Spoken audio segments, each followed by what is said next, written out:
त्योहारों का विरोध बाबा साहब ने क्यों किया, इस पे मैं कुछ अपने अपने विचार आप लोगों से साझा करना चाहूँगा। जिस तरह हम देख रहे हैं कि हिंदू धर्म जो है वो किस पे आज चल रहा है और खड़ा हुआ है, ये त्योहारों पे ही खड़ा हुआ है, क्योंकि इसके अंदर जो इसकी आइडियोलॉजी और फिलॉसफी है वो बिल्कुल खाली है। और बचपन से ही बच्चों को ये संस्कार सारे साल अलग अलग दिनों में इनको दिए जाते हैं, ताकि बचपन से ही एक दुष्प्रचार और एक भ्रम उनके मन में उस पैदा कर दिया जाए। अब देखिए, जैसे होली का पर्व है, छोटे बच्चों को नहीं पता ये होली क्या है, होली क्या है, और सोचते हैं ये रंगों का त्यौहार है। लेकिन होली के एक दिन जो पहले होलिका का जो होता है दहन, अगर हम उसके इतिहास में जाएं तो वो एक उसकी कहानी जो थी और उसको हम देखे जाए तो एक महिला का एक बलात्कार होता है।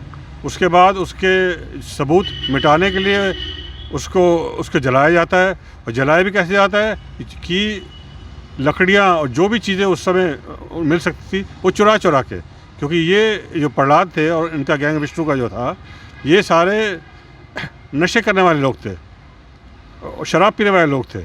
और जब होलिका का बलात्कार हो जाता है तो उसके बाद वो लोग सबूत मिटाने के लिए उसको नष्ट करने के लिए उसका दहन करते हैं। तो ये आप देखेंगे हर बस्ती में इसकी कुछ और कहानी बता के होलिका दहन किया जाता है। और ये महिलाओं के भी खिलाफ़ है, हमारे देश के भी खिलाफ़ है। ये प्रदूषण इससे होता है, वातावरण ख़राब होता है और पेड़ नष्ट होते हैं। ये सब हिंदू धर्म के जो उनके पर्व हैं और रीति रिवाज उनसे जुड़ा हुआ है। इसी तरीके से अगर आप देखें, मृत्यु के समय में हम जो शव का दहन करते हैं उसमें फिर लकड़ियाँ इस्तेमाल हो रही हैं, जो कि वातावरण एनवायरनमेंट के ख़िलाफ़ है। और दूसरे त्योहारों में भी आप ऐसे देखें, और जिस कारण से बाबा साहब ने इसको रिजेक्ट किया, क्योंकि इसमें रूढ़िवाद सुपरस्टिशन बहुत है इसके अंदर, मन गढ़ंत इसमें कहानियाँ हैं जिसका कोई ऐतिहासिक आर्कियोलॉजिकल में भी नहीं है और इतिहास में भी कोई अच्छे सबूत नहीं है।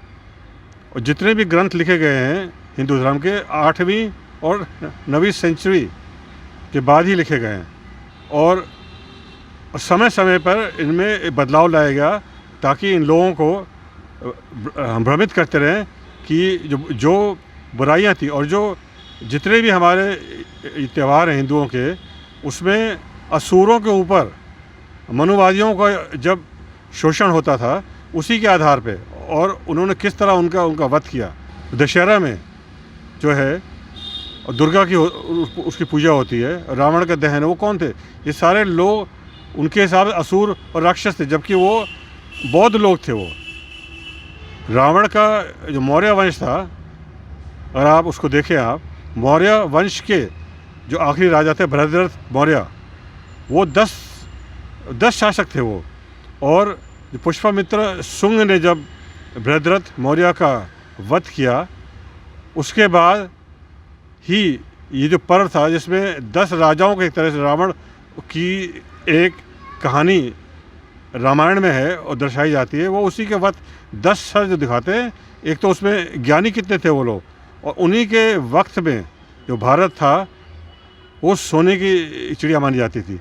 तो बाबा साहब ने इन सब कहानियाँ का, जो कि जिसमें कोई ऐतिहासिक इनका सबूत नहीं है, उन्हीं को उन्होंने रिजेक्ट किया। इसी तरह जो और भी इनके त्यौहार है, हर एक में शोषण असुरों का है, शूद्रों का है, और मनुवादियों का और ब्राह्मणवाद का एक वर्चस्व बनाए रखने के लिए। और वो अपना इतिहास भूलते नहीं हैं, लोगों को हर वर्ष याद दिलाते हैं कि उन्होंने यहाँ के जो मूल निवासी थे उनके ऊपर ये त्यौहार बनाए, और सारे वर्ष वो उनको हर 1-2 महीने के बाद व्यस्त रखते हैं, ताकि उनका जो धन है, थोड़ा बहुत धन जो वो कमाते हैं, वो फिर जो मनुवादी है उन लोगों के पास वापस आ जाए। जैसे धनतेरस होता है, उन्होंने क्या बना रखा है कि इस दिन धातु लेना चाहिए कोई ना कोई।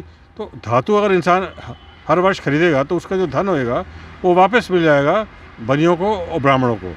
तो इस तरह से जो एक षड्यंत्र है जो त्योहारों के माध्यम से होता है इस देश में, उसके खिलाफ डॉक्टर अम्बेडकर ने क्या नाम है 22 प्रतिज्ञा दी उन्होंने, और उसमें क्लियर कट उन्होंने कहा हुआ है कि हमें ब्रह्मा विष्णु महेश इन सबको नहीं मानना है, कोई भी अवतार को नहीं मानना हमें, और हमें ये नहीं मानना है कि भगवान बुद्ध भी विष्णु के अवतार थे। तो ये 22 जो उन्होंने प्रतिज्ञा दी थी वो बुद्ध में भारत के लिए थी, बुद्ध में भारत बनाने के लिए थी, क्योंकि उन्होंने मृत्यु से अपने पहले जो उनकी 6 दिसंबर को उनकी मृत्यु हुई है और 14 अक्टूबर को उन्होंने धमंतर किया।